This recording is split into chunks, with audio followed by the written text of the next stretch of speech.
دي تور ماران دي اوس مې ټول عارفان دي زما د مینې دشمنان دي هره خوا کې رقیبان دي نه به خپل کم نه خبلیږي خود به باد پر ما ګایږي کله مې اسیال ته جوړېږي زما د ښو څه نه شرمېږي په خرچو مې ته ساتلې اخر ولې بدل سولې ما د خپل ځان څه بللې ته و ما ته غماس ولې بدماشي دې نه منمه عارفې دې نه منمه سرزورې دې نه منمه دا څلې دې نه منمه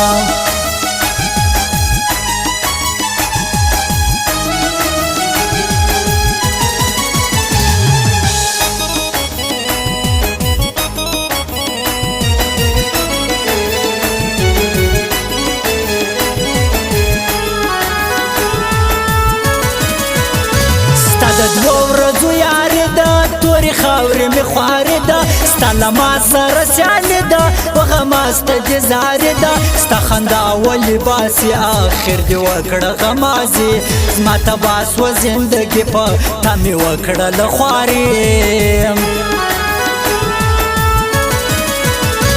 را خبر دې کلی کور کوي ټوله ژوند دې راته ورکوي هره خوا کې دې جوړ شور کوي راته جوړ دې سم پیغور کوي د هر چا وړم تهمتونه جانان راکړو جوابونه ته پر ما کوې ظلمونه د رقیب کوې چمونه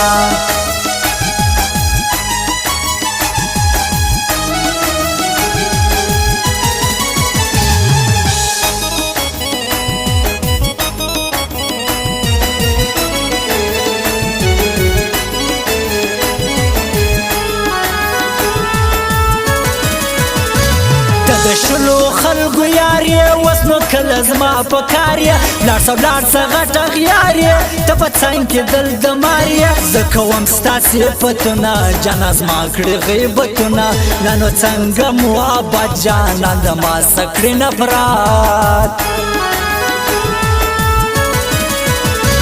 ما دې وړې ډېر غمونه ما دې وړې ډېر دردونه راکوې پر زړه داغونه لا در څو کوې ظلمونه ګرځم زه پر طبیبانو هره ورځ پر ډاکټرانو نه جوړېږم په ملایانو یو جانان غواړم یارانو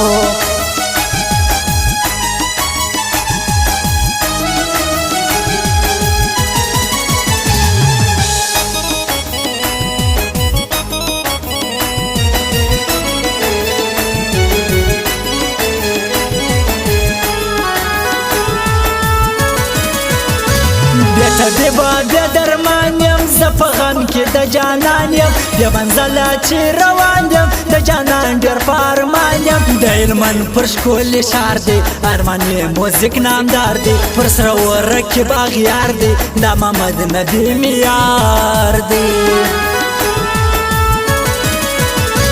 وای اسمت ناراسته ګران دی ورته ګران در ټول جهان دی دا احسان ولا احسان دی ورته تېر عمر خپل ځان دی جوړه ګرځي دوه یاران دي سره لمبا یې رقیبان دي ارمان یې مسته ګران دی دا رخام باچا یې ځان دی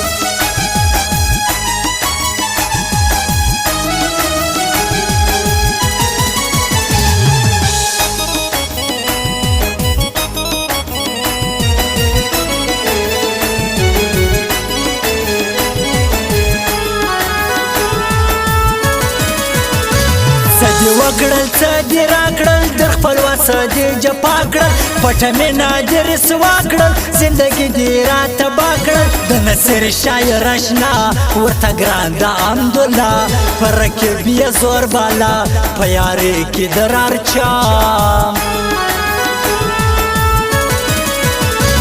وای اسمت ناراسته ګران دی ورته ګران در ټول جهان دی احمد لا تنا یې ځان دی ورته تېر عمر خپل ځان دی جوړه ګرځي دوه یاران سره لمبا یې رقیبان ارمان یې مسته ګران دی دا رخام باچا یې ځان دی